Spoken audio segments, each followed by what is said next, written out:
สบายดีข้าพเจ้าชื่อสมฤทธิ์แสงวันนี้สำหรับความพร้อมของข้าพเจ้าก่อนแข่งขันในวันที่25นี่เนาะแต่ถือว่าใกล้เต็มร้อยแล้วเนาะเพราะว่าข้าพเจ้าก็คาดโอกาสในการไปเก็บตัวในการติดธุระ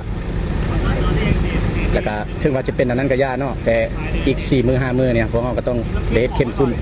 แล้วก็มีการซ้อมหนักเนาะเพื่อให้ร่างกายมันกลับมาคืน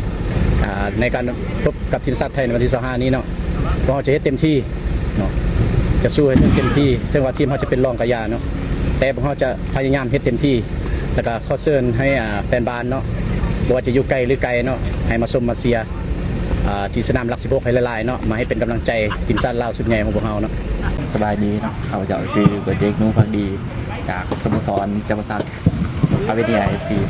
สำหรับการฝึกซ้อมของพวกเขามาหอดมือนี้เนาะถือว่า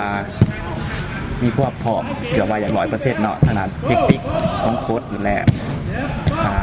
เทคนิคที่ว่าเดดินกับเพื่อนร่วมทีมสำหรับการฝึกซ้อมในประเทศเวียดนามถือว่าดีหลายเนาะเป็นอำนวยความสะดวกให้เราดีหลายในการสนามฝึกซ้อมไม่ว่าจะเป็นการอุ่นเครื่องเนาะแต่ว่าแม่นเริ่มดีขึ้นไปสำหรับเกมอุ่นเครื่องของพวกเขาอยู่กับเวียดนามก็ถือว่าใน2 แมตช์ที่ผ่านมาถือว่าพวกเขาได้ดีหลายเนาะถือว่าได้ลองเทคนิคของคุณได้ลองเทคนิคแบบพวกเขาสามารถได้ดีละสำหรับเป้าหมายกับเก็บแต้มไว้สัก1 แต้มนะหรือว่าเป็น3 แต้มก็ยังยิงดีสำหรับวันที่25ที่ประจำวันนี้พวกเขาจะพบกับไทยเทิงกาแพทย์บาลเศร้าเล่าเขามาส่งมาเชียร์พวกเขาอยู่ที่รัก16ได้เนาะพวกเขาจะเฮ็ดเต็มที่ได้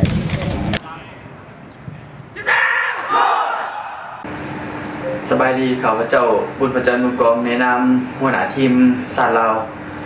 อยากขอเชิญแฟนบอลทุกคนทั่วประเทศลาวมาชมมาเชียร์ทีมชาติลาวที่จะพบกับทีมชาติไทยในระหว่างวันที่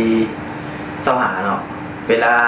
20:00อยู่ที่สนามกีฬาแห่งชาติรัก16อย่าลืมมาชมมาเชียร์พวกเราและเป็นกำลังใจให้ทัพนักกีฬาทีมชาติลาวของพวกเรานำ